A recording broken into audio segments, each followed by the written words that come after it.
આકરા તાપની વચ્ચે બદલાયું અમદાવાદ શહેરનું વાતાવરણ। બપોર બાદ ભારે ગરમ પવનની સાથે શહેરના અલગ અલગ વિસ્તારોમાં ઉડી ધૂળની ડમરીઓ। SG highway, Prahladnagar garden, science city, Sola, Vastrapur, Shyamal સહિતના વિસ્તારોમાં છવાયા વાદળ સાથે જ વાતાવરણ પણ ધૂંધળું બન્યું। કેટલાક વિસ્તારોમાં ધૂળની ડમરી પણ ઉડતી જોવા મળી। ધૂળની ડમરીથી ઉડતી રજકણોથી વાહન ચાલકોને પણ હાલાકી ભોગવવાનો વારો આવ્યો। ભારે ગરમી વચ્ચે અચાનક વાતાવરણમાં આવેલા પલટાથી ગરમીમાંથી આંશિક રાહત જોવા મળી।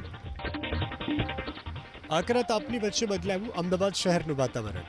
બપોર બાદ ભારે ગરમ પવનની સાથે શહેરના અલગ અલગ વિસ્તારોમાં ઉડી ધૂળની ડમરીઓ।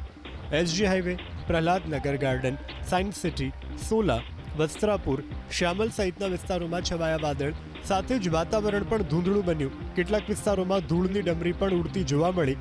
ધૂળની ડમરીથી ઉડતી રજકણોથી વાહન ચાલકોને પણ હાલાકી ભોગવવાનો વારો આવ્યો।